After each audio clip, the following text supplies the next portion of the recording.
Hello, hi, and welcome to All Our Hearts and Minds. Thank you again for tuning in. We're here to discuss all things that have been on our hearts and minds, the good, the bad, the concerning, and uplifting, or just straight talk. We're your hosts, Kimi, our passionate heart, Yeah. and me, Jeanette, our mind and chronic overthinker. Let's get into it. Yes, please and thanks.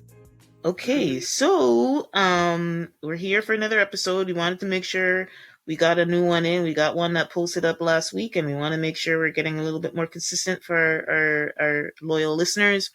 And so we just wanted to say what's up to our hearts and minds, another new episode. Before we get into headlines, just wanted to acknowledge this week for us, we record on Saturdays, and yesterday was Remembrance Day. And Remembrance Day here in Canada is pretty much similar to Memorial Day in the US for our US listeners, where we observe and remember all of the fallen soldiers. Particularly for us, it would be around World War II, World War One, World War Two. Most of the World War One soldiers have probably, I don't think there's much of them living right now, but World War II, we still have some of them around. And we just want to acknowledge them for the sacrifice that they made for this country and contributing to winning the world, helping Britain with World War II. And in turn, pretty much ensuring our freedoms. And, not only was it like to destroy Hitler and like get that under control, but just general freedom of the Western world. So just want to shout out to all the soldiers or listeners who have family members and soldiers. We salute them. We observe that time of silence and happy Remembrance Day. Mm-hmm. Okay, so we're going to jump into our headlines, and we're going to start with acknowledging another fallen soldier, a real soldier for real. And that is Takeoff from the Migos. He was the youngest Migos member. He was murdered in Houston now that we're recording, I think it was early last week. Yeah. Around November 2nd, November 3rd. It was actually November 1st, which was his birthday. It was his birthday? Yeah.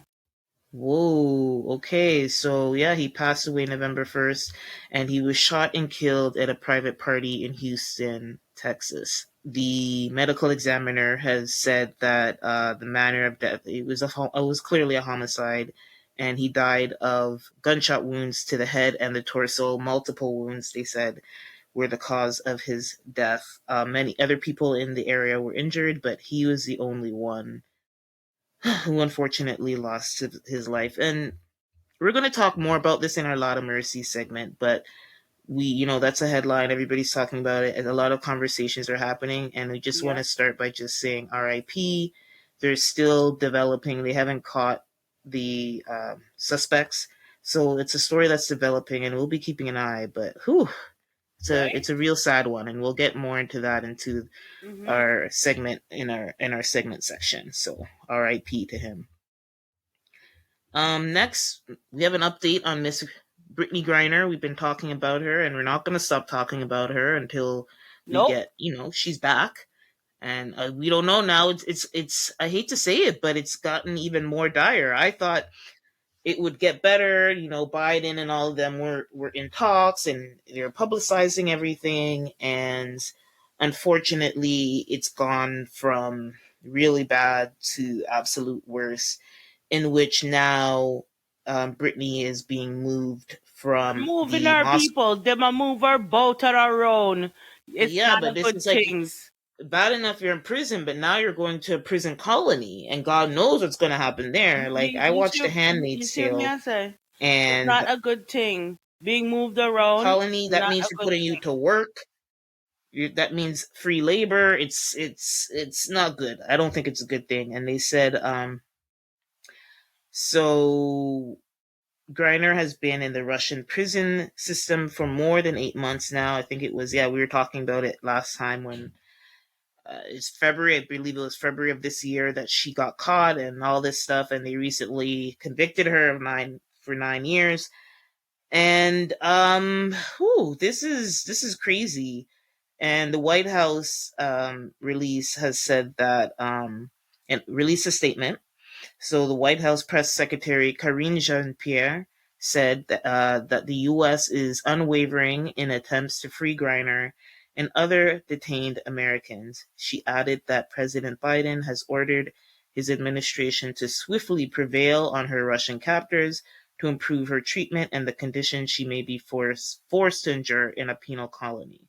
Yeah, her going to a prison colony is like that is like now really really bad. Bad enough she was imprisoned and not free to leave, right? But going, But the she's thing is, definitely right, is that Biden, in other words, he's saying, "Oh, make her stay as quaint as comfortable as possible." possible. That's all they can do Yeah, now. but here's the thing: she's in a Russian jail.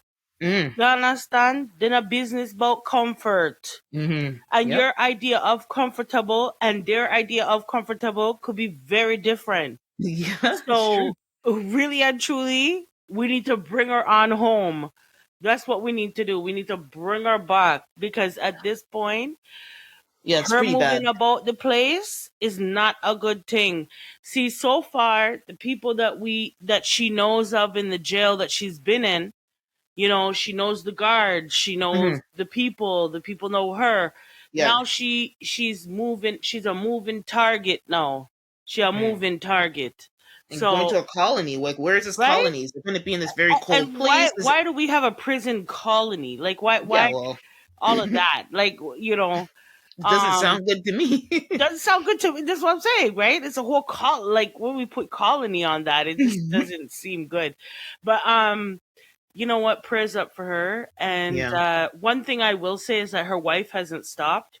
Her wife yeah, hasn't yeah. stopped pushing for her to get Somebody extradited has to back to the advocate for U.S. her, And you know right? what? I'm not gonna stop either because I really don't think. I think you know what? There's murderers out here.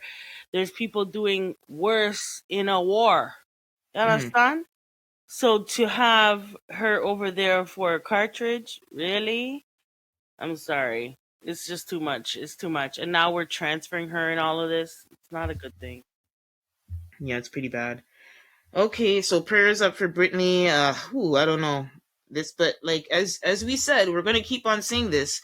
There is a clear double standard. On one hand, I am sure the U.S. is doing what they can while knowing there's a war going on, and she's definitely a prisoner of war. There's no way. I feel like if there was no war going on, she would have been released already, to be honest. But because there's a war in which the US is supporting Ukraine and the world is actually supporting Ukraine, they are using what little leverage that they can get. And this is one of them. But I do believe if Brittany was not black, if Brittany was a male or an NBA player, I just can't imagine this going on so long. But we don't know. She's a prisoner of war, but hopefully I'm hoping. I can't say by the end of the year because they already made a decision to put her in a colony.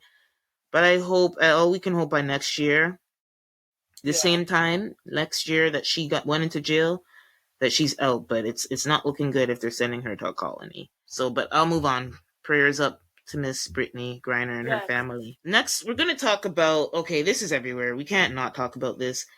Elon Musk. We already knew Elon purchased Twitter a while back. He tried to get out of it, but he couldn't Yeah. back out, That and so was an now impulse he has purchase. taken over the company and he is making moves. And moves, ooh, he's making some serious moves. He sure So is.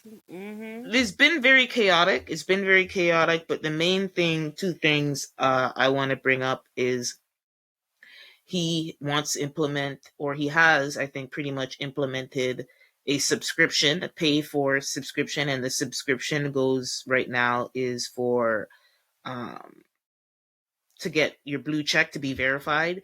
So right now, before a public figure can get you just have to verify your identity. I'm not really sure what that process is, but say a public figure would verify that they are that official person, and you would get a blue check. And obviously, those are people that celebrities, politicians, and the like, right? And so now he wants people who have verified accounts to pay $8. At first, it was $20. And then Stephen King complained about it, and then he said, "What about $8?" So that's the first big thing that was setting. setting the platform on fire. And I kind of like, at the end of the day, Twitter was, the fact that they sold Twitter to Elon Musk already tells me that it was already probably not in a good place financially for them It's to just not. It sell it to wasn't. one It wasn't person. in a good place at all. And the And fact so, that mhm, he could play around with it, just shows, how Twitter is they're kind of broke, and they're kind of, because he was it was an impulse purchase, mm, and he was just trying to, yeah, he has an ego, and mm, he likes his ego fed. And so I think him purchasing Twitter was just an ego thing where, oh, I yeah, can purchase Twitter. But then when he started to do the number crunching, he realized that it wasn't worth it, and tried to back out and run away from it. And unfortunately, it didn't work. you couldn't. Yeah. And So they held now his foot to the fire, and they said, "Oh, no, no, no, you will buy this company right here. Oh you no, you will. will, Yeah, you're sir. not backing out now. No, you're not."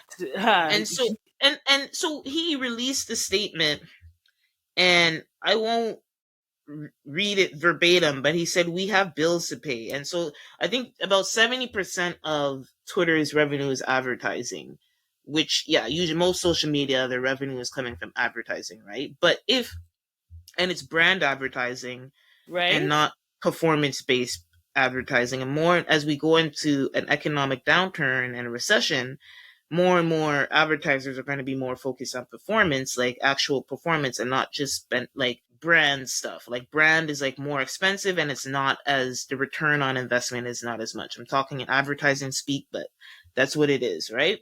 And so, I mean, when you put it that way, yeah, because if you really think about, most of the people who have blue checks are very, there's some type of celeb public status. So what is Exactly. it to pay $10? He positioned it as, um kind of like the haves and haves not. It's like, you mean to tell me, you guys, you people, you celebrities, people of influence, you don't have $8 to put to Right? contribute to keeping the Twitter. You want to have that verification and that status without paying $8. So when you put it that way, I was like, you know what, $8 is nothing for, most of No, these people. it's $8 is not. nothing for you and I, right? It isn't. But But it's then just it not that doesn't make serious. that check mark very important, does it? Like, Exactly, but I think it's everybody can probably a buy one. combination of. I think it would be a combination. Like, you and I probably still can't get a blue check mark, but I believe it needs to be a combination of, yes, you are some type of public figure, Right. and you're gonna pay that $8. And Well, I don't personally have a problem with that. The change, like, what do you expect? There needed to be change. If the company is in dire straits and financially crippled, then hey, you got to do something. The second thing he did was laid off. They had some massive layoffs. Um, sometime this week, I think early this week, they got the layoffs. yeah. And I mean, anytime a new person, a company gets sold or merged, we all know the layoffs are. We know the layoffs are coming. Like, Yep. it's just a matter of They're when. on their The way. only thing is, he didn't waste no time. Within two No, and weeks. he didn't mince no words about it neither. He did that real quick and in a hurry. He sure did.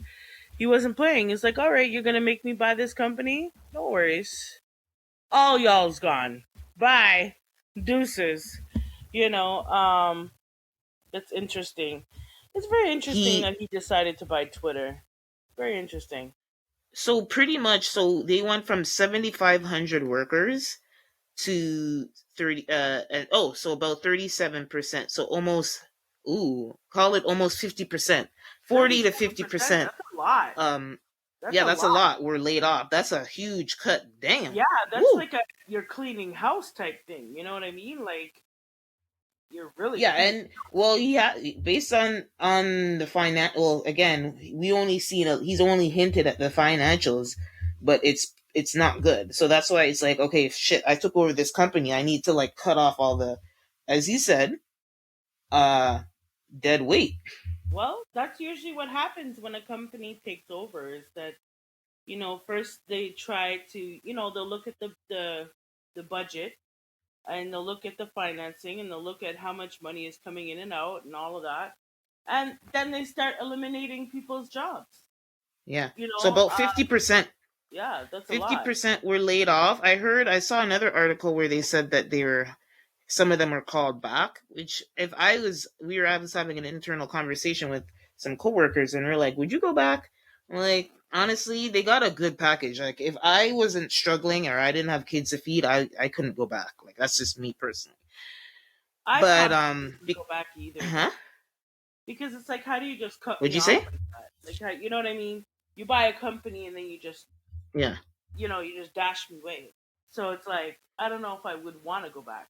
You know? And it seems like it's so chaotic too. It's like, even if even if you didn't have big enough pride and you said, okay, I'll go back for whatever reason, you go back. But it's like, so, like, Elon Musk is running a chaotic ship. So it's like, I wouldn't even, not even for to have my job, but I wouldn't even want to be in that environment, because who knows when you're going to just do another cut. Exactly. And so, before I move on, and the third thing, so we had the paid subscription announcement, we had the 50% layoff, then he's canceling work from home, like the remote work, and then finally the increase in people saying the N word Yeah. since he There bought was took over definitely Twitter. a high jump. They A said jump. 500% increase. He was trying to counter it with a decrease in this and that, but he's not. His PR is not doing good enough to counteract that. But anyway, I think, people are gonna. I feel like that was just because, when people do something because they can, Exactly. not because it's like, yeah. I think we need to watch. I can't use that as an example of, you know we're gonna see free speech. They said free speech, so we'll see what free speech Well, leads to. I don't know. We need to one day have a real workout session on free speech. I think we have. Yeah. Oh, I that's think a we have. doozy. But I don't believe that it's free. It has a No, but that's why it's a doozy, because I believe this is a free country. We have to be able to do that. But the argument is always that, like, companies like Twitter, they are privately owned, so it's not public. So our free speech is it's a code, right? It's like a part of our Charter of Rights. So, and that's the Charter of Rights comes from the government as a free citizen. So yes, that's one but thing. public And then, opinion can crucify you. exactly. But So anyway, well, that's such a big conversation. we do Um, need to get into that one of these days, because I yeah, really, we'll do a workout on that it's sometime not soon. I as know. free as we might. It Exactly. We wasn't. seen. Yeah, we know. Yeah, it wasn't. It's So, not as, no, not anymore. and before I move on, okay, this email for remote work. I want your opinion. I'm gonna just go hit the bigger points. I'm not gonna read the whole thing, but he sent this email November 9th at like 2:30 in the morning. Okay? Imagine Wednesday 2:30 in the morning, the man sent the email to a company-wide email, Oh my okay? goodness, get a life. And he Yeah. says, uh frankly, the economic picture ahead is dire, especially for a company that is dependent on advertising in a challenging economic climate. 70% of our advertising is brand rather than specific performance, which makes us doubly vulnerable. Okay, we start there.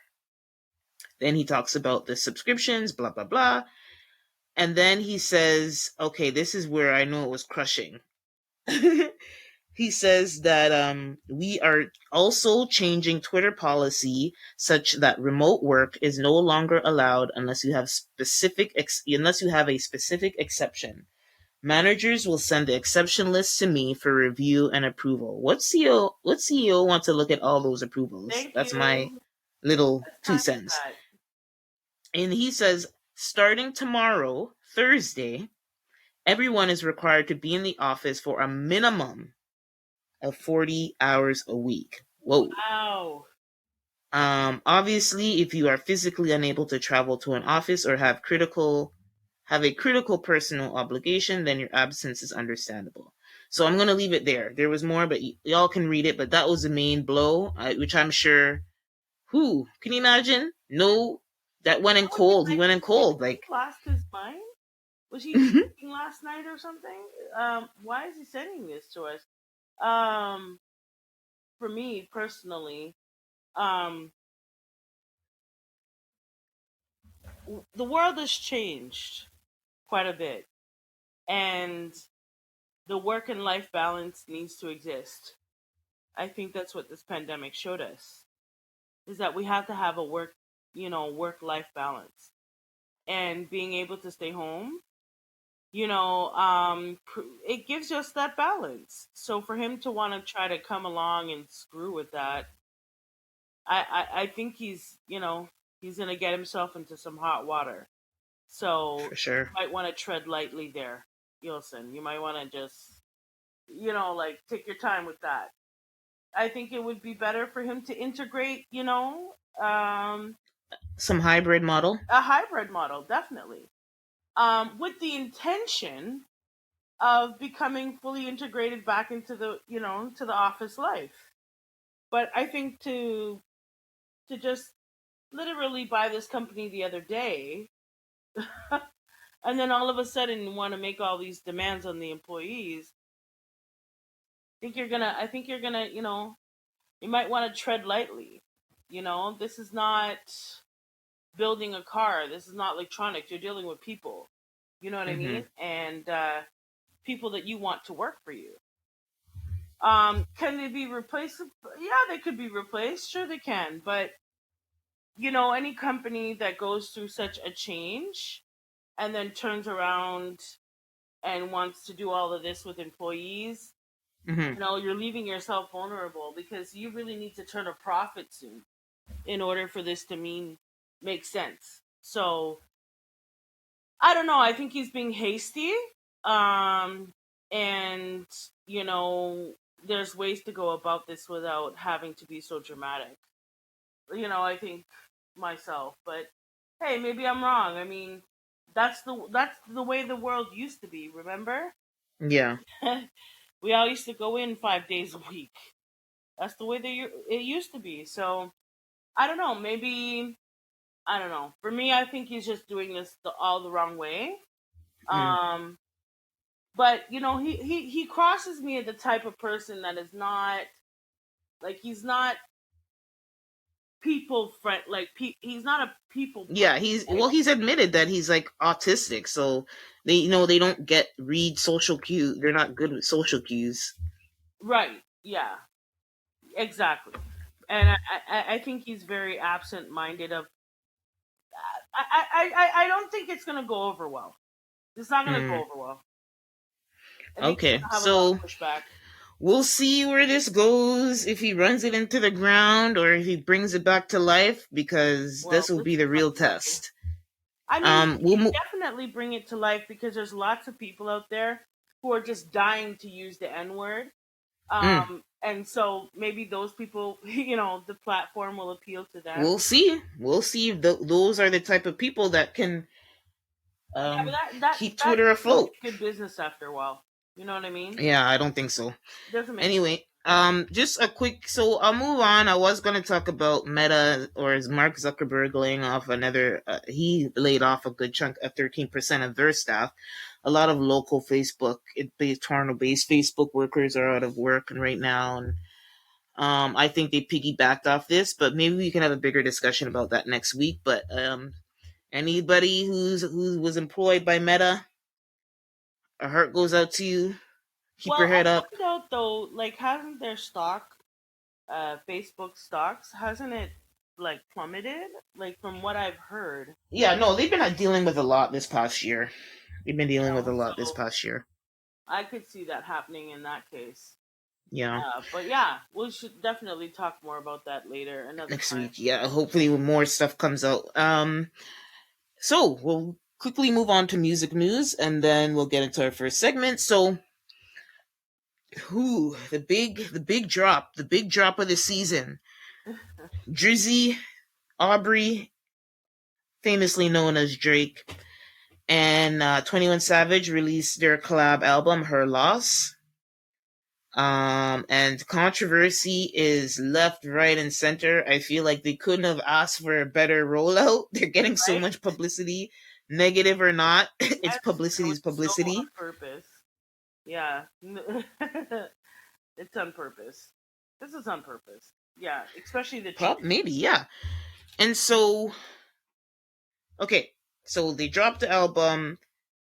Okay, there's so much happening. So, first of all, Vogue is suing them because I thought they were actually in Vogue. They fooled me because Drake he posted it on his story or his page, and he said something like, "Oh, look where he at or now, right now," or something like that. I'm like, it's true. He actually I don't think he's ever been on Vogue. Vogue, as big as Drake is, he hasn't been on Vogue. No, yeah. Turns out it's fake, and it's an image of him and 21 Savage.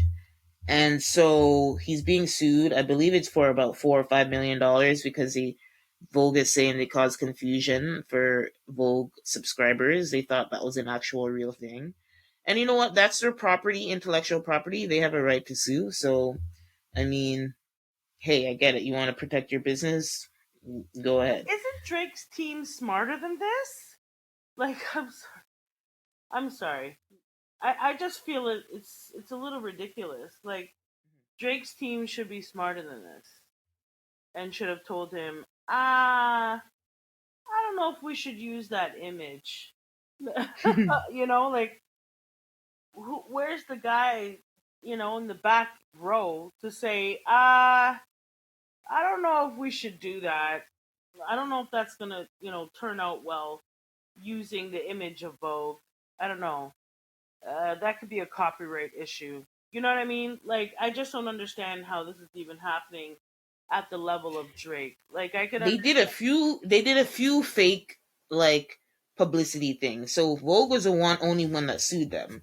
So they did a fake Howard Stern interview, which Howard Stern is actually in it, and it's on Howard Stern's set, and they're doing like an interview. Then they did the Tiny Desk. I don't know. Do you know about the NPR Tiny Desk concerts? No, no, I don't. No, oh, they're amazing. Check it out. They I pretty much will. NPR is, the U.S. Public broadcast nation, public broadcast station. Right. And so, but they have this series on YouTube where they have artists. Usually, it used to be independent, a lot of independent artists, but now a lot of big artists will go, and it's pretty much they're performing their popular songs in a live and intimate setting, very kind of more acoustic. It's actually very, it's actually one of my favorite things on YouTube. But anyway, they did a mock one of that as well, which is pretty cool. And then and then the Vogue thing. So those are three things. But Vogue said not on our watch. Fair Um. enough. And then the Meg lyrics on Circle Well, Loco. yeah. I don't know why he said that. I don't know why he felt the need to say that. And And people are trying to defend him and say he was talking to somebody else. But I needed him, if he's not going to go out of his way to counteract the statement, then I'm going to have to assume then, yeah, you did mean that. You did mean that to be some type of double entendre about the Meg it shooting definitely with, was shots at Meg. Like, stop this. yeah. We all, he could play the semantics if he'd like to, but at the end of Hmm. the day, we all know who you were talking about. And so, it's pretty hard. I mean, it's clever. It's clever the way that Hmm. he did it, Yeah. where it could be misconstrued. He could be, yeah. He could be, but he's But not. we know. We all know what's popping. Stop, Drake. But yeah, I just felt like, why are you taking digs at her? And Drake is a very petty person. Oh, he's petty as fuck. He's petty. He's a petty somebody. And I could just imagine, like, maybe she refused him or something. Maybe she wasn't interested in what he was selling. And Hmm. he didn't like that because everybody's supposed to love Drake, the player boy, or playboy. Well, So, I see it more of. I think he's more of taking up for fuck, but for what's his name? why? Tory Lanez. For why? Because he's from Toronto. They're both Toronto. They're Oh, friends. please. So why didn't you take up for him from the get go? Publicly, he can't, right? Because he would get his reputation would be destroyed. So he's trying to do, like he said, he's petty. He does things in a sly way, right? And that's kind of his way of like choosing his side. Right. But why now? That's my question. Because he's talking his shit on this album. I guess why I'm saying that, Jeanette, is because this trial has been going on for almost 4 years now. Do you know what I'm saying? And this is 4 years, maybe like going on it's three. not You the said. first album that Drake has dropped while this has been going on. Hmm. So I just feel like, why now? You know what I mean? Like, why not before? I feel like it's the influence of, if there's an influence that 21 Savage brought, if there's an energy that 21 Savage brought to this, is he got Drake talking so much shit on this album. Like, I've listened to the whole album a couple of times. There's about five songs that I'm happy. I'm good. The rest I'm good without. But yeah, he's talking a lot of shit on this album. It does. Wow. I mean, Meg is obviously is going to be a big story because of its, the criminal and the whole, like you said, the Yeah, trial is still I just don't happening. understand why now. But Just doesn't make any sense to me. Why now? it does. Yeah, it's crazy. And then Kanye, he makes shots at Kanye, being like, Yeah, but in that same had a song, war saying, back and forth. I wouldn't make friends with my ops and blah blah blah. Get it? We already knew. I mean, I feel like that didn't need to be a lyric. We knew what it was. Jay Prince got you to do it.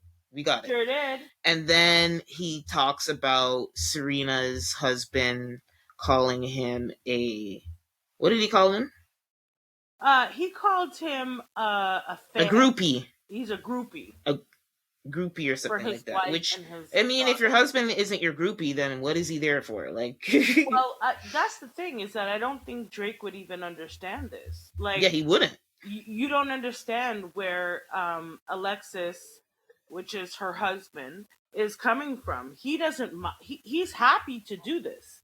Hmm. He's happy to be his wife's fan and groupie. He addressed it and came back at Drake in the right way. He pretty much said, "Yeah, I'm okay with that. If I'm not a groupie for my husband, for my wife and my daughter, then who else am I going to be that for?"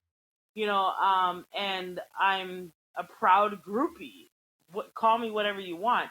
And what was nice is that his wife stood in solidarity with him, and she kind of, put it in Drake's face, like, really, really. And I don't know why he came after her too. I mean, I know they have a past. Mm. I know they have a past history. Um, but she's gone on with her life, and Drake wants to be a 6-year-old pimp or something. Like, I don't know what he's doing with himself. He has a baby mother who is a porn star, like a French porn star. You know what I'm saying? And you had to test her 3 times to make sure that that was your child. So I don't really think you're the one that should be throwing around shots. You know what I mean? Like, I don't know if you're the right candidate to throw around those type of shots when you're looking at, Serena and her life, like what she's doing. Um, she's happily married. She moved on from you.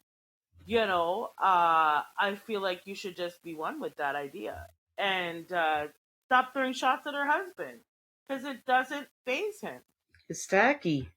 It doesn't phase him. So let that die. He's on But a he's on a complete different level. That man's a billionaire. Like, what's thank you. what the hell? Yeah, not only that, but look who his wife is. Like, look who his wife is. He's a billionaire. He's happy. He doesn't care about people like Drake. As a matter of fact, he's actually probably really happy that Drake was who he was, and that Serena didn't, actually stay with Drake and try to make things work with him. And she did. And he treated her like the rest, kept it pushing. So I don't know why we're backtracking, but I guess he wants some drama for his album. Maybe the Yeah, last definitely. album he They had didn't do they they well. hype this album. Well, they had to have some hype, and he has the controversy, but Drake needs to be careful because that pettiness, you know, it's not attractive. Yeah, Mm. it's not attractive. It's not an attractive quality that Drake has. Especially looking at where his life is at, where you had a full child with a porn star. You know what I'm saying? So I mean, we should be a little bit more careful with our pettiness. Okay, Drake. Be careful with your pettiness. It's a little ridiculous at this point. You know? Yeah. Well, before we move on, I will just say the album itself, that we talked about the controversy, but the actual content, yeah, Drake is talking a lot of shit. And hey, some people like that. And 21, I love his tone. 21, I am not like as familiar. Like, there's probably a couple of songs that I know from 21 Savage, but I always like his features. He tends to do well on features. So like, this is like a whole album where he's featured.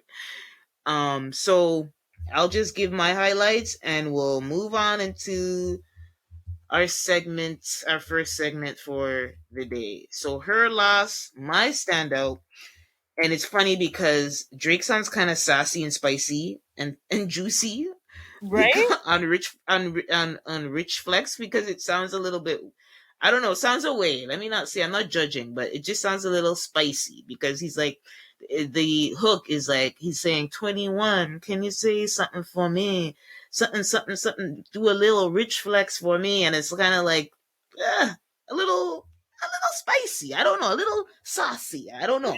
Right? But anyway, Rich Flex is like, it's an opening track, and it grabs you right away. So Rich Flex, Back Outside Boys, Treacherous Twins, Treacherous Twins, Circle Local, which is a controversial song where, he calls out, he's pretty much saying something about Meg. And then the song with Travis Scott, it's Pussy and Millions. So those are my standouts right now. That's only after listening to it about 3 or 4 times. So Mm-hmm. those are my songs right now. And I did, when I heard about the Meg thing, I'd only listened to it once, and I said, "Oh, I can't listen to this," right?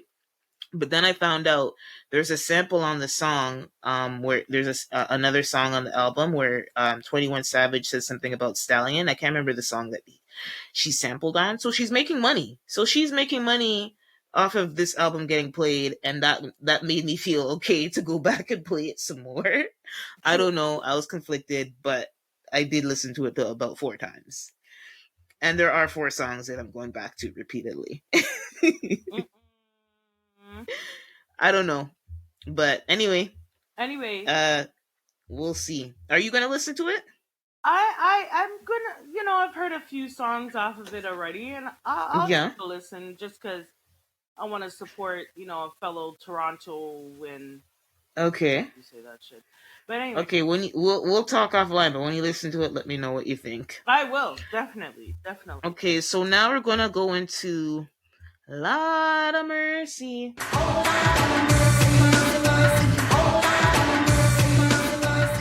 Lord have mercy, take the wheel. Lot of Mercy, boy. And in this segment, we haven't done it in a while, but the Lot of Mercy segment is, that's a way, it's an explanation. If you're not Caribbean or you're not Jamaican, when somebody, you could guess.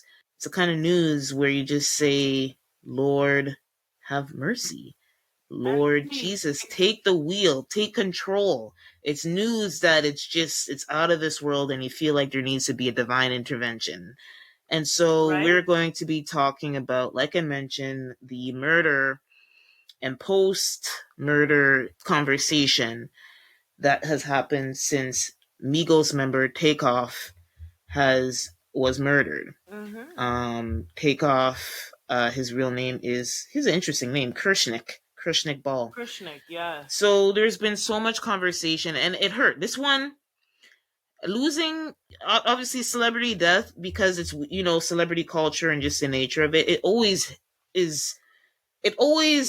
emotes some emotion. Like, people are going to react. There's always going to be reaction when a public figure dies, especially in such a violent way, right? Right. And the thing with why this is extra hurtful, I was even reading Quavo's, what he wrote at the funeral and what he read at the funeral, and I was literally crying because some people, it just hurts more. There's some people who touch our heart. There's some people, they're just the way they carry themselves, the way they live some life. They did not deserve Right? for their life to be taken away like that. you know?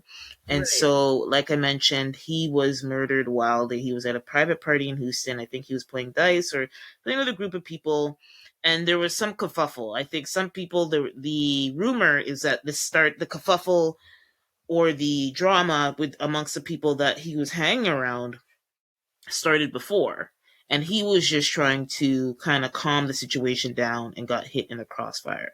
That's a rumor. We don't. We'll there's probably more to come, and I honestly do feel like some people are angry saying, oh, all these people took video and they're not coming forward. I do think someone people will come forward. I do think because of who they just need to be protected, right? So the Right. police, you don't Or want nobody feel wants to be a protected snitch at and everything. least. But the police, if people really want to serve this, then they need to make sure that there's assurances for the people who do. It's risky. Like at the end of the day, yes, on one hand, it's like, oh, you saw a murder of a beloved person. Why don't you just speak up under? You know what I mean? So their death is not in vain. But like at the end of the day, they could be putting themselves in danger, and that's just a reality. That's just a reality. That's just what it is. Exactly. Snitches get stitches. Like that's just like I don't know. Well, That's what I mean, that's the saying.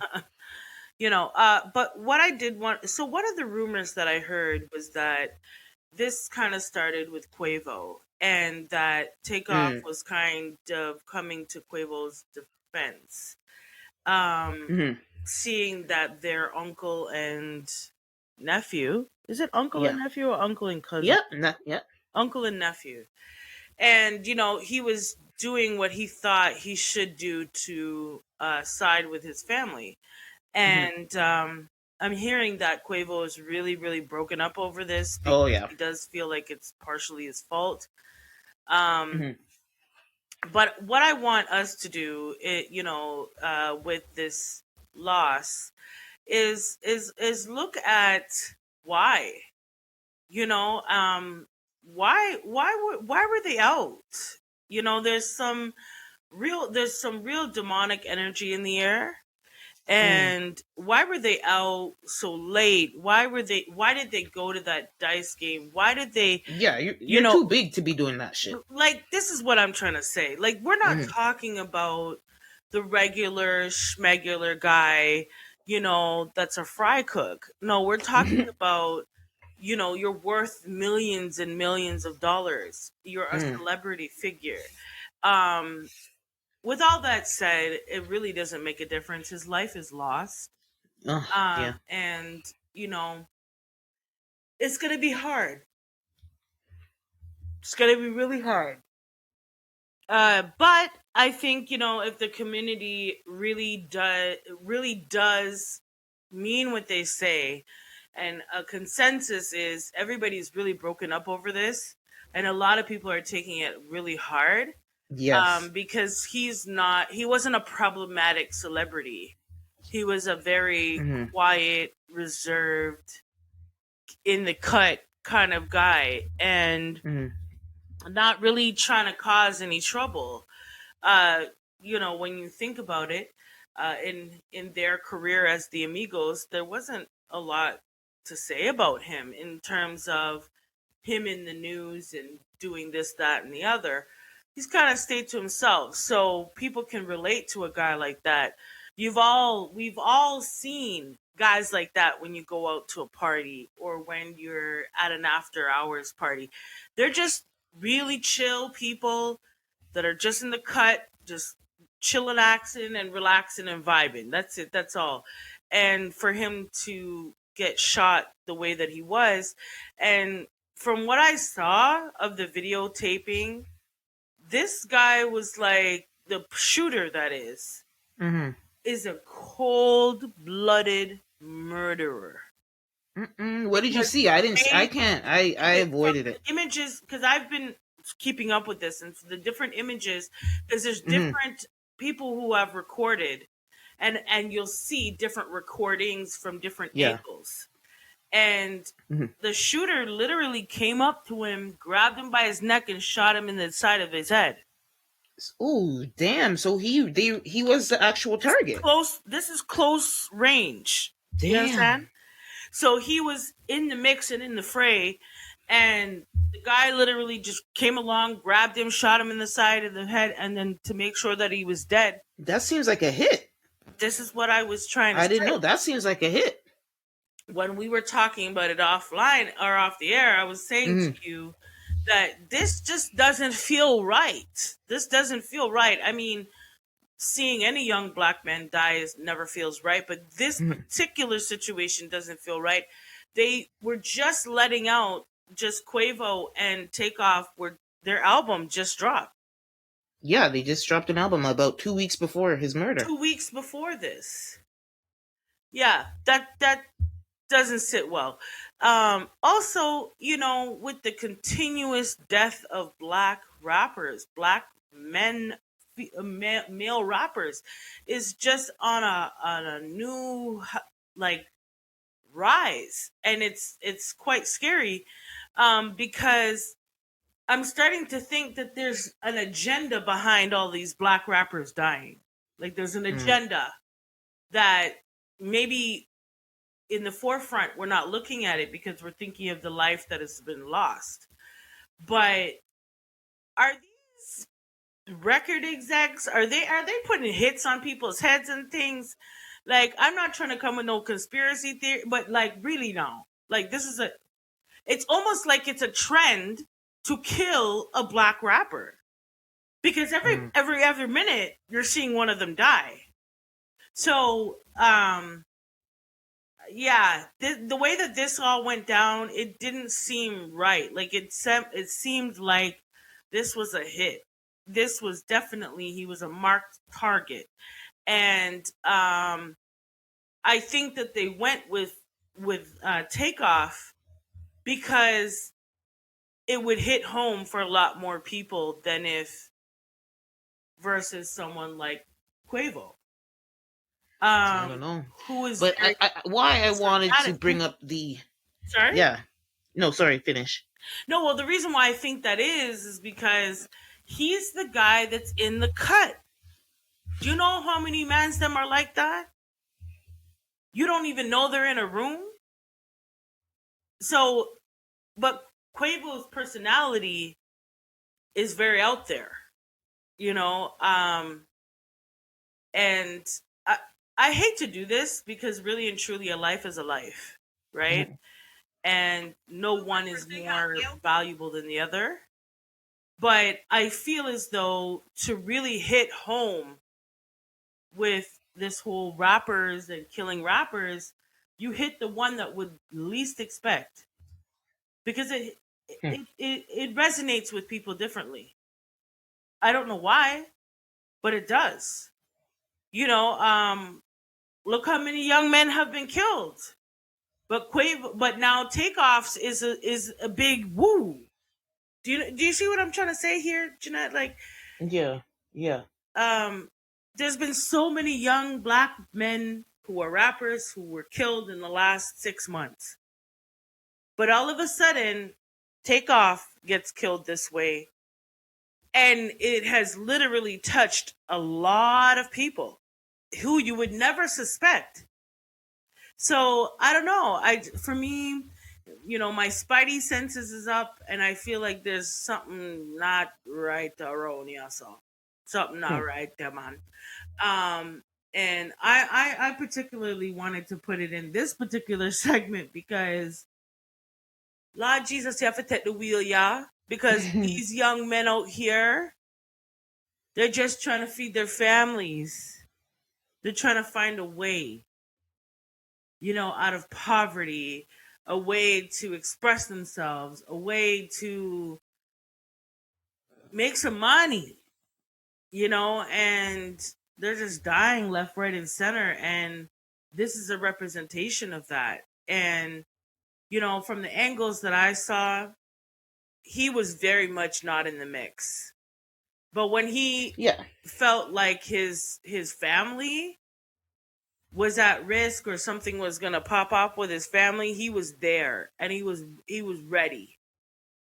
And it's very yeah. unfortunate. But I do want to mention another thing because yes, we understand that Takeoff is a celebrity here, but there were other people that were hurt, not Hmm. just him. And I don't want to take away from those other people that were hurt as well. They didn't die, but they were hurt. And now they have to live with this post traumatic syndrome because it's a traumatic situation that they had to go through.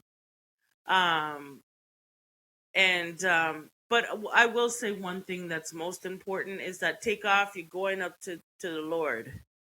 You're going up to God here. And your family's in my prayers. R.I.P. to Takeoff. But there's something not right in the buttermilk, I'm telling you. There's something not Mm. right, come on. So The and yes. just before we move on, a lot of we knew he died, but I think the controversy in the Lot of Mercy is just the distasteful coverage, the distasteful silence. We already talked about why people are probably being silenced, but I would hope, as much as people love him, the outpouring of love that he's getting, his family's getting, because he was a quiet one, because he didn't pop off and he was respectful. He was all about the music, and that's it. If he wasn't, if they didn't have an album, if they weren't promoting anything, you didn't really see this guy. And it's like, to Kim's point.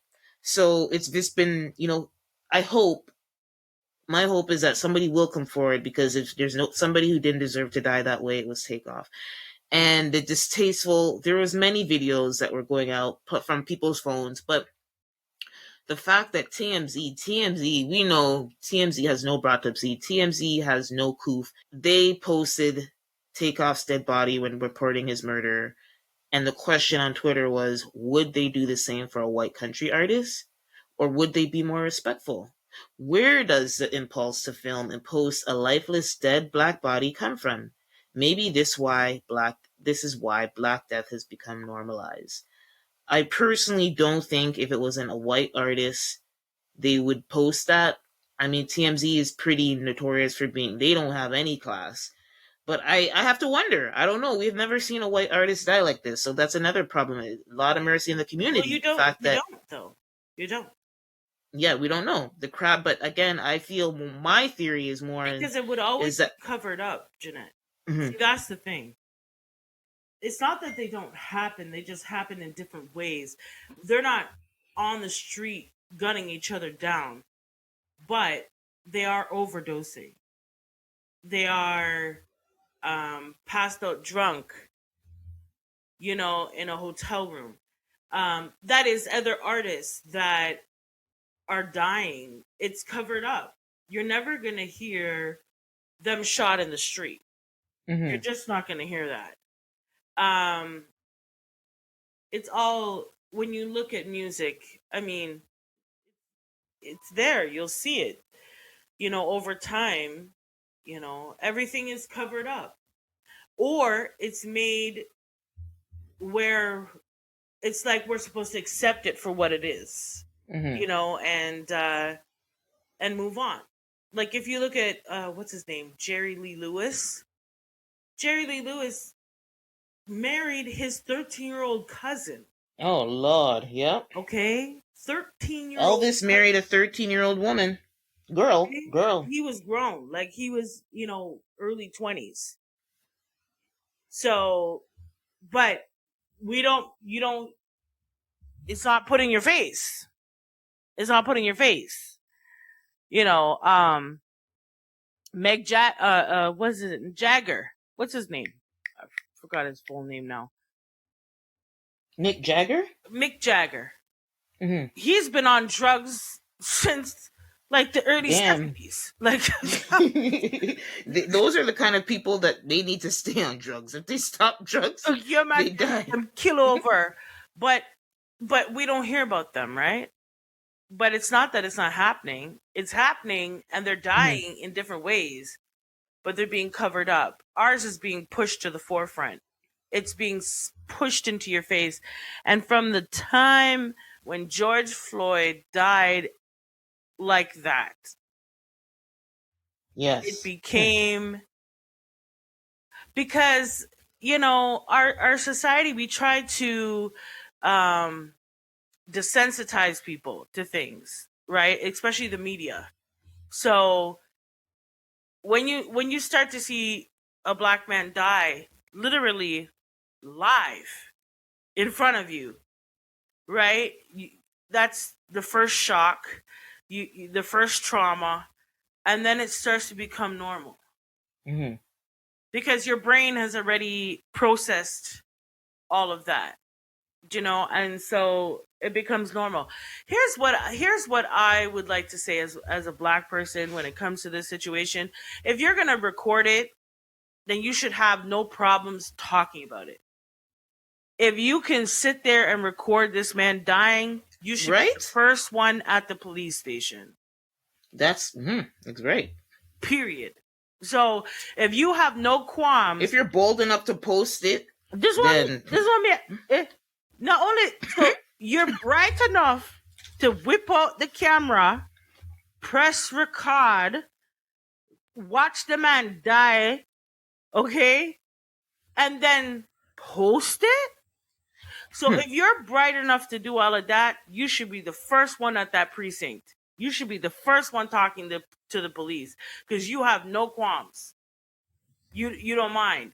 Um, it's really sad, but again, with Takeoff specifically, you weren't meant to die like this, yo. Like you no. I just pray. shouldn't I die like pray this, that. yo. I pray that the spirit that he had, the good energy that he seems to like, after hearing this stuff from the funeral and everything, I feel like his karma was in a good place. His spirit, all was well with his spirit, and I hope all these things will bring justice to his life, and that his life wasn't lost senselessly. But R.I.P. to Takeoff. Yes. Condolences to his family, the Migos.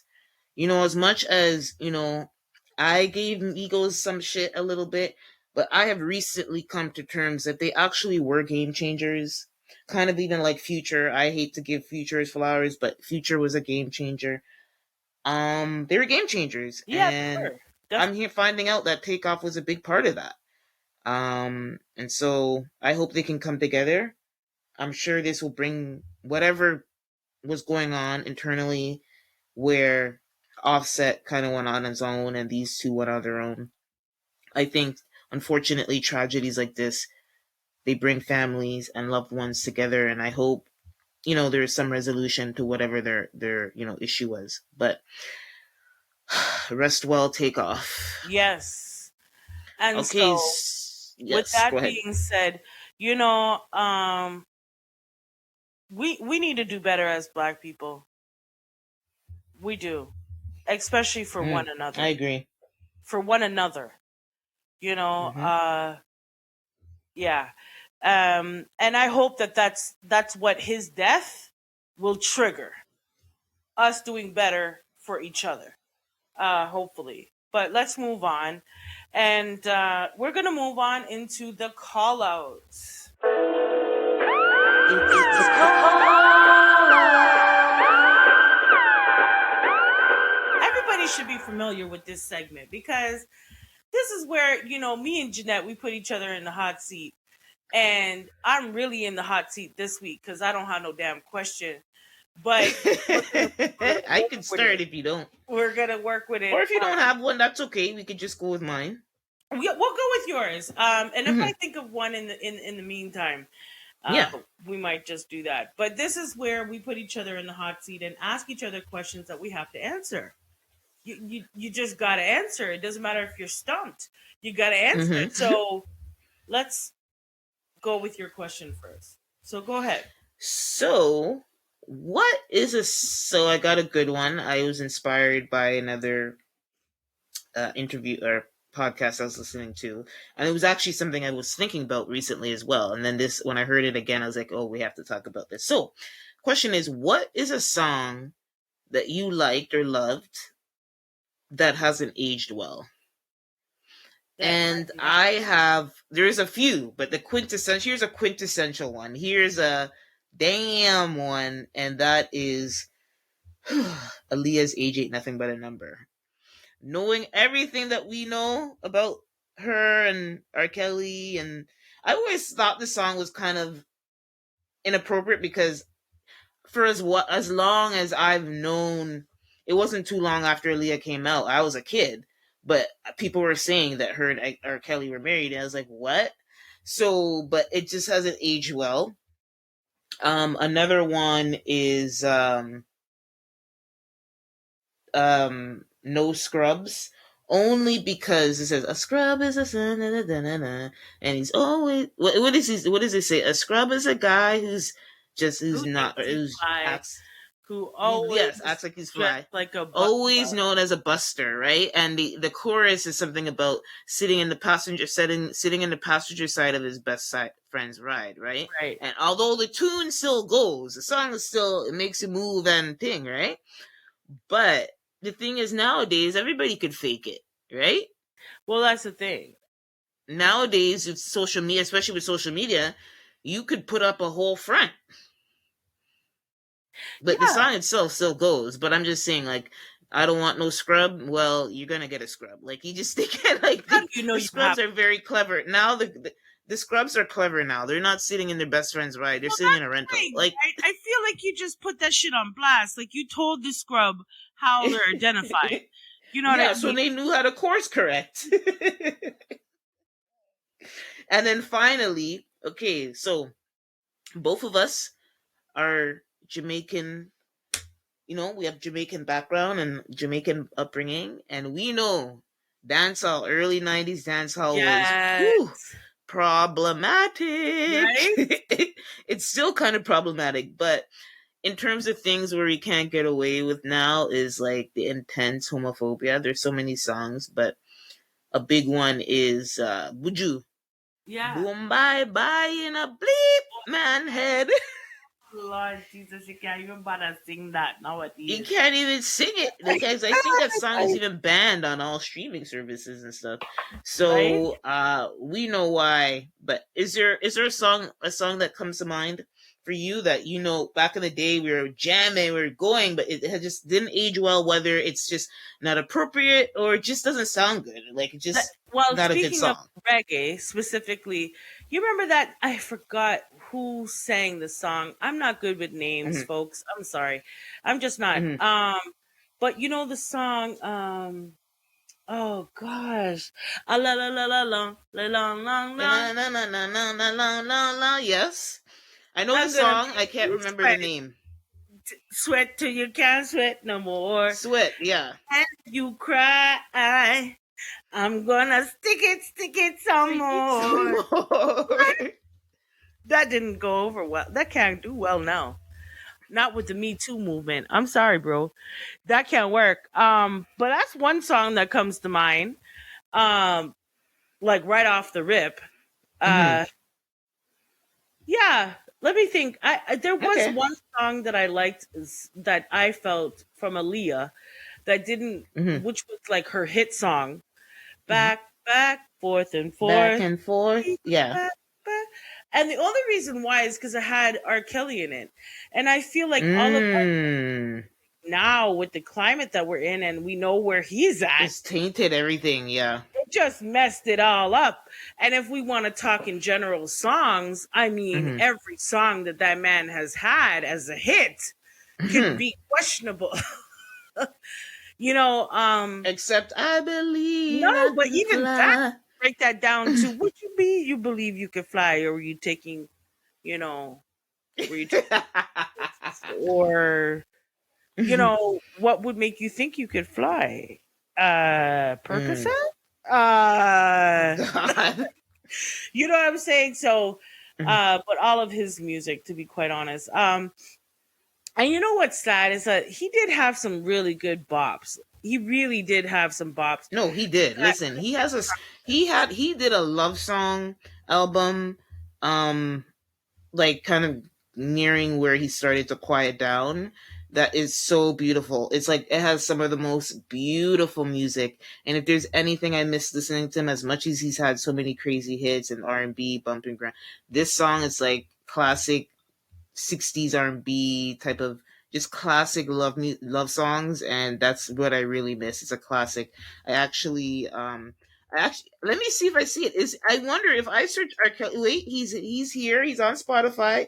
He is on Spotify. I can't believe it. He's on Spotify. Still, I guess they didn't take all of the releases. But I want to tell our listeners, I'm not encouraging. I actually don't even know what I'm doing by looking up this album, but Well, I just love it so much. It's well, like a that's the love thing letter. is It's that called Love Letter. He released it in 2010, and it is very. I don't know. This is like where R. Kelly as a songwriter. We all know he's twisted and his mind is demented, but he is a gifted songwriter. It's so beautiful. Anyway, let's move on. I feel like I'm well, getting in yes, trouble. yes, yes. But okay, so I don't know. I've wondered to myself, if you were able to invest in a black owned business, what would it be? I'll tell I you. don't. I'll tell you for Oh, myself. yeah. Anything woman products, anything beauty products for Yeah, of women. course. Yeah, of course. It's Yes, a of billion course. dollar Hands industry. down. Okay, no offense, but if the Korean guy can sell me, you know, a weave, hey, there's money to be made. You understand what I'm saying? So Mm-hmm. I think as a Yep. black anything black beauty, black product, I would invest in as a business. My Mm-hmm. second would be importing and exporting of textiles. Yeah, that's big. African people are big in that. Because I hear there's a lot of money to be made in that, like a Mm-hmm. lot. Um, Even in different parts of the West Indies as well. Like there's, I guess culturally, cultural clothing that is worn. You know, Mm-hmm. textiles. I think bringing that over to North America and saturating our, fashion industry with it would be awesome.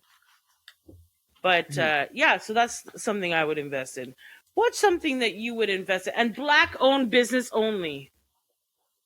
Okay, so that's a good one. Like that's number one, I think, especially as a woman. And we every culture, the beauty industry is a multi-billion dollar industry, and black women, just as every other woman, invests into that whole thing.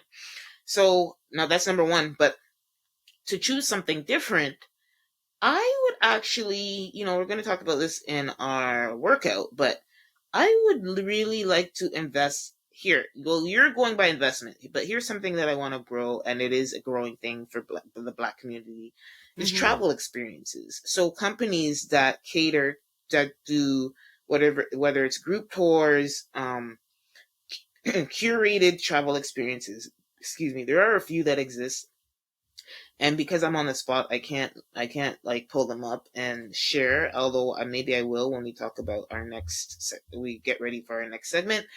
But Right. like just like doing a curated travel experience specifically for Black people, not just women. They tend to be geared to get more towards women, but I think because women are more likely.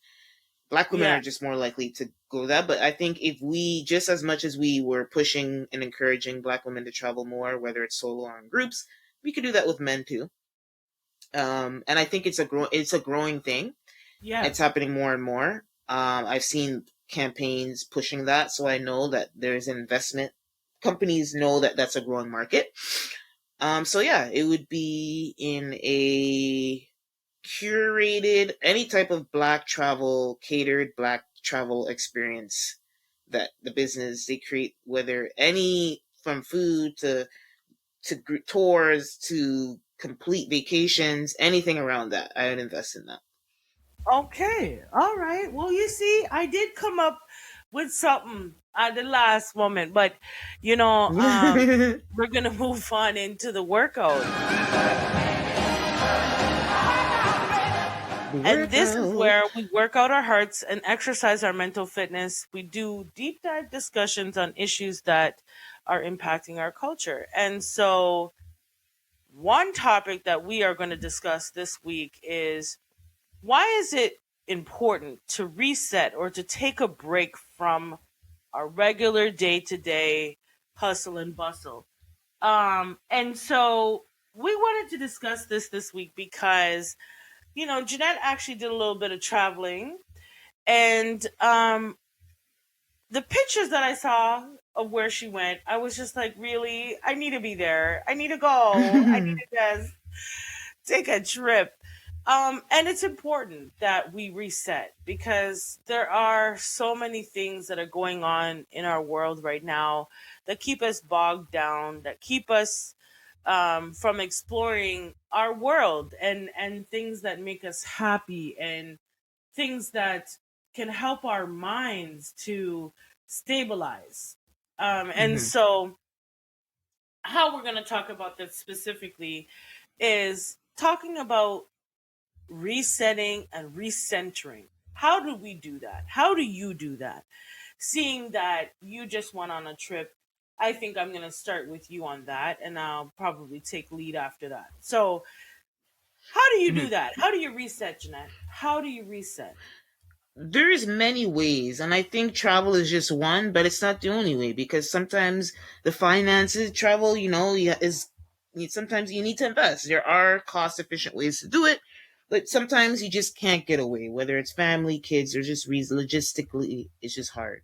But travel is my number one way because if we think about resetting and taking a break and just like getting out of your head, I think the easiest way is to get out of your environment. Right. Not only are you not working, but you're Change not in your your environment. home. Sorry? Change your environment. Yeah. Yeah, change of environment. And so sometimes sometimes, you might do trips where you're not gonna be up and about and doing everything. You came to relax, so you want to be in a nice Airbnb or hotel Right. and get nice food and be in a different environment, and that's just what it is. You're not necessarily sightseeing and Doing going all all over the those place things. because Yeah. that kind of sometimes defeats the purpose, right? Because it's just that's draining. That takes a lot of that just takes a lot of energy, right? And so yeah, so that's one way. I encourage, if you can, um, maybe staying off of social media. Maybe it's just cutting out, like not going on Yeah. social media and going to the news sites for a week. Just Right. disconnecting, literally, Mhm. lessening your you can't completely eradicate your technology because something you need to send a text, you need to make a phone call. That's Right. fine. That's normal life. But purposely, like, and if you have a problem controlling that instinct, like literally delete the app off your phone. Like you could delete the app off your phone and bring it back on, and your account and everything is there. You're just trying to lessen that compulsion Right. to go and scroll and get distracted and just see things that might make you feel bad about yourself, Right. all type of things. So that's another way of Well, not for being me, able to. one Hmm. a quick reset for me. Sometimes, like you said, you're not always able to travel, and Hmm. we do know that technology, it's a part of our world, whether we want it to be or not. uh Yes. One way that I reset, and it's something that I do often, at least once a month, where we do nothing, literally, Hmm. from we wake up till we go to I love sleep, it. we do nothing. So, I do it. I actually started it, with my daughter, and trying to find Hmm. moments with her where I just be a parent and just have time with her, and not be, preparing dinner or doing the laundry or going grocery shopping or doing all of the regular schmegular stuff. So we came up with a day where we do literally nothing. And usually it's on a Saturday. We wake up late. We Hmm. have breakfast late.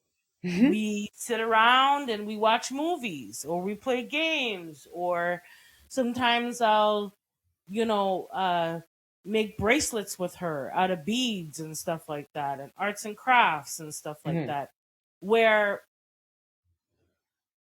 social media or in just screen time is either limited or very Yes. specific what we're watching it for.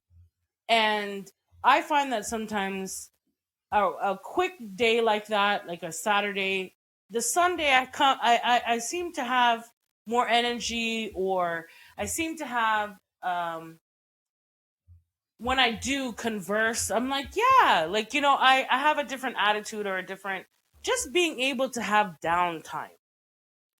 Have downtime is very hard nowadays, to have downtime, because we're so consumed with social media. We're so consumed with the working and the hustle and the bustle and the going here and going there and doing this and doing that, where there's times where I don't want to do not a damn thing. I don't want to pick up a mop. I don't want to do nothing. I Yeah, just want to especially this be. week. I just want to be. That's it. Hmm. And we do that every now and then. And me and my daughter, what we would do is we'd watch movies from morning till night. Literally. Yeah, That's it. That's all. I think it's a good use of time. I get to curl up with her. We get to get, into each other, into a movie, things like that. And most of all is, we're literally spending time, because it's the most expensive commodity, is time. And Hmm. having those moments with her, we have jokes now that she's older. At first it was more activity based, where I'd have to do things with her. Hmm. um, but now it's more like we can kick back and we'll have jokes, and we'll read together, do things that are very non-conventional, I guess, nowadays. Before, they used to be just a regular day, but taking the time out, I find, helps me reset. And so, if anybody out there can take the time out, it's a very simple solution, I find sometimes, that doesn't it's not it's cost effective. you know you don't really Hmm. need to do much. It's literally just focusing on yourself. And if you're a single person out there, for instance, who doesn't have children that will keep you up all day and all night, if they can, if you're a single person, taking time for self, paint your nails, give yourself a manicure, read a good book, pamper yourself, have a facial, take a long shower, long bubble bath. Like, you're not plugged into anything. You're focusing in on self, and you're taking time, because time is very valuable and we don't have enough of it.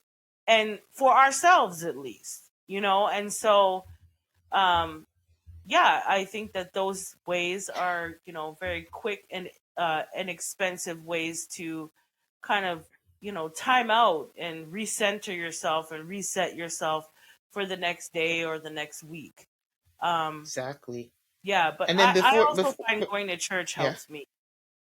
Going to Oh church helps. yeah, that's a good way to recenter. That helps a lot. Me too. I haven't gone in a while, but even if I don't go, like I'll have a little mini praise and worship session at Yeah, home. yep. Uh, that does Just definitely helps. I feel you on that one. And when I say going to church, let me just be specific. That doesn't actually mean getting in a car and going to church. What I mean Hmm. is taking time for God. Go to Yes. church. Go to your Bible. Go to the gospel. Go to your prayer corner. Go to just meditation on God Mm. and his goodness. Go to church in that way. You know what I mean? Like, go to where supplements your soul. So, Yes. because I find that that also helps me a lot, and I feel like whenever I don't go to church, because you have to understand who I am. I never used to go to church. From the ages of, I'd Hmm. say, 13 to around 25, I never went to church. It didn't matter when it was. And then things changed and God worked on my heart. And so now if I don't go to church, I feel strange. Like, I feel like Yeah. I need a reset, just like how we're talking about now. I need to be recentered into something and grounded into something again. So for me, when I don't go, which I don't think I'll be going this week, but Hmm. when I don't, I feel like something's off for me. But I wanted to ask the question while we're talking on this subject. So, why is it important to you to reset and recenter? It's important because, I think another question we had when we were planning is like, how do you know it's overdue? So there are certain things that are gonna emotions or moods that are gonna happen where it's gonna signal. And sometimes I think I'm happy we're having this conversation, and what I want it to lead to for not only us but our listeners is, don't wait until the red flags or the signs come up. We're going to talk about when, like, why it's important and stuff like that.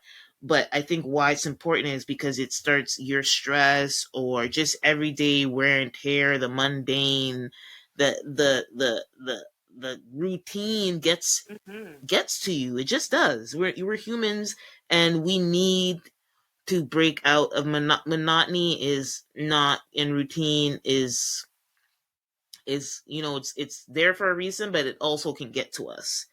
If Right, you're an evolving human with higher vibration, you're gonna need a break out of the day-to-day wear and tear, drudge and tug, and whatever else you want to call it. Anyway, right, so to answer your question, why it's important is, for those reasons, we need to be inspired. We need to come out of our day to day.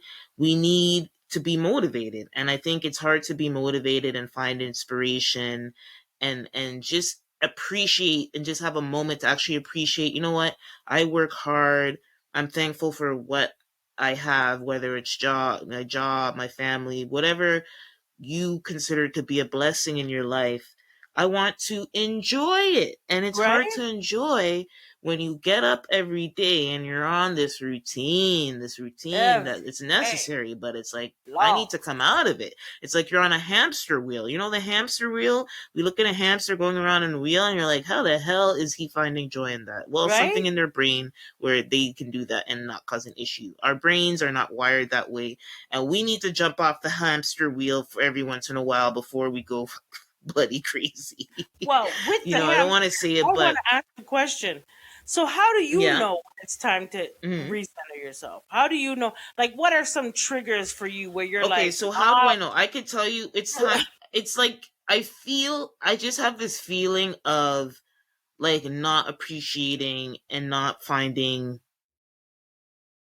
I'm not appreciating what I have. Like I'm more miserable, or right, getting not maybe I'm not miserable yet, but I'm getting there. Like I'm not finding joy in what I'm doing. I'm not finding excitement in what I'm doing. I'm feeling a little bit like too much is going on. I don't feel like I need. Like I said, we said the word recenter. So I said I need to recenter because I feel like too much is happening, and to the point where I can't. I'm keeping track, but I'm not keeping track. I'm like on autopilot, and hmm, then I'm not finding joy, and I'm not appreciating the little things that I have. It's like I'm just going through the motions. I'm not. When you go through the motions and you're like, no, I'm not enjoying. I'm right, eating breakfast. It's tasty. I'm glad I have food. This tasty meal to have. I'm going to work. I'm glad I have this amazing job and amazing people that I'm just going. I'm right, not. I'm not in that gratitude mode. And I feel like the recentering is to get back into that gratitude and appreciation and just recenter myself in what I'm doing and why I'm doing it. right, right.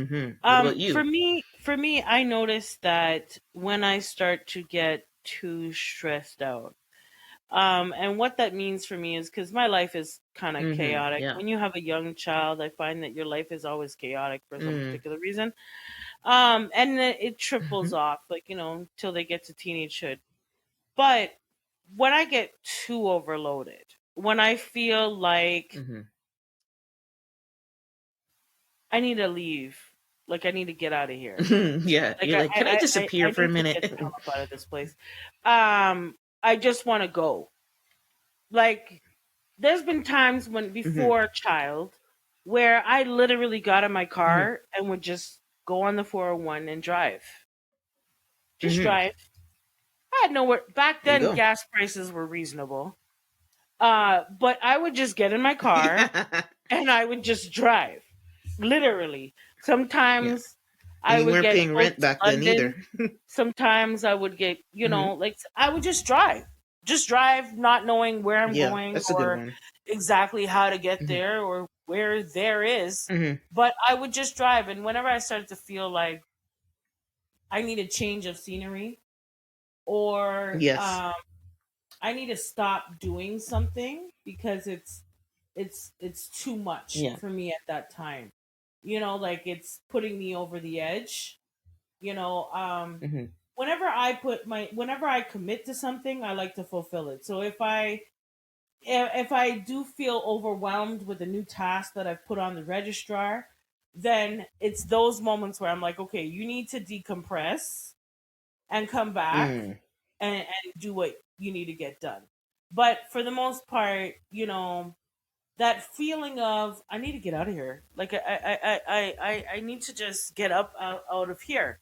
Like I just can't be here right now.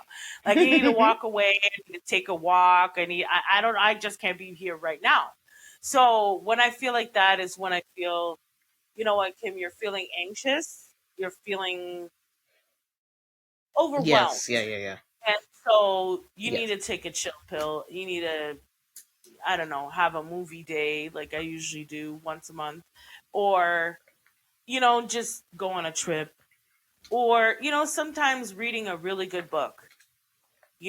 Hmm. Your Hmm. imagination. And I find with social media being the way it is, everything is in front of you, everything is in your face. You don't need to use your imagination. Um, but when you do use your imagination, you could take a trip. You could go someplace mentally, and sometimes that helps just to decompress. Yeah. And when you do decompress, you tend to look at the things that you are grateful for, which help to recenter you. you know um so for me, those times when I'm like antsy, getting like I need to go, I can't stay here, I have to go, bye, um is when I need to recenter. But one question I had for you that we do have here that we're going to talk about is, so how do you know when it's overdue?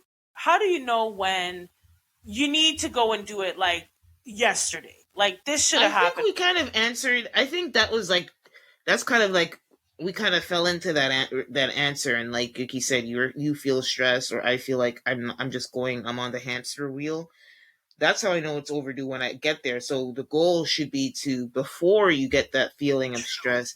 It's like it's like I guess you have enough. We have enough experience. What is usually the time frame, or maybe it's a time of year where you know that's generally gonna that's usually around the time that it's too late, or too late in the fact that you can always do it, but it's too late in the fact that where you said it's overdue. So you said you feel stressed. I feel like I'm on a hamster wheel, stress, all those things. So I should just book that in the calendar. If I know Q4, I knew. So for me, I knew. I actually wasn't. I got it before I went on the trip a couple. What was it? I just came back. So last week I went to Mhm. Arizona, and so I knew that this quarter, we're going to Q2, and just before the shit hits the fan, I said I'm gonna make sure I enjoy some away time in a warm place before it gets too hectic, and then I'm Right? like, I need a vacation. No, I'm doing it now. And maybe if I need a vacation, at least I think it's easier to kind of go into it knowing that I already gave myself that time. And Right. hey, if it's overdue again because it's just that bad and rough, we'll see how we deal with it then. But I feel like it was good. I got ahead of it. Right. Right. Um, and you know what? Everybody out here who's listening to this, you're gonna know when it's time for you. You're Yeah. gonna know when you're desperately needing to be reset or to center yourself. And what we're trying to discuss is understanding when those times come and don't ignore them. Don't ignore them. Because as people, I think we do that a lot. And before you know it, we're overworked, we're overstressed, could lead to disease and so on. So we're Mm-hmm. trying to implore everybody to tap into that. Tap into it. When you feel like whatever it is that makes you feel that way. We've mentioned the ways that make us feel like it's overdue or it's time. It's time. We addressed it, and we make sure that we come back to the world, to doing the day to day with a new outlook, whether it's just an outlook of gratitude. That is something that we want to have instead of this feeling of being ungrateful, um, and being stressed out and having too much on our plates. So we want everybody out here to tap into those feelings. And so when you notice it's too much or it's overdue, do what you need to do to recenter yourself and to take some time out for self. We don't do that often enough. Um, just sitting down and watching Instagram and Facebook is really not one of those moments to reset yourself, because your physical body might be fine, but your mental state is under attack with everything that you're seeing. So take the time out, everyone. It's important for your mental health. It's important for your sanity. It's important for even your physical being. Sitting down at a desk, the type of career that I have, I'm at a desk all the time. And even to just get up and walk away from the computer screen for 15 minutes is physically helping me. It's giving me circulation in my body. It's making me look away from a screen that I've been staring at for hours. It gives me in its small, minimal way, a reset in itself. So we want everybody out here to take care of yourselves, take care of your mental state, and let's start working on helping each other. If you have a good friend, like how I have a good friend here, Jeanette, she'll tell me, girl, it's time for a reset. It's time for a vacay. Reset. You in these streets too much. We need to, sometimes when you have good friends, you're able to tell them, girl, you need a vacation. This is too much. You need a reset. And so if we can help each other, with our mental state and our physical being, we're one step ahead. And so with that being said, we do hope that your hearts and your minds were activated on this week's show. So whether you lead with your heart or your mind, please stay passionate and thoughtful, everyone. We'll talk to you soon. Bye. See ya.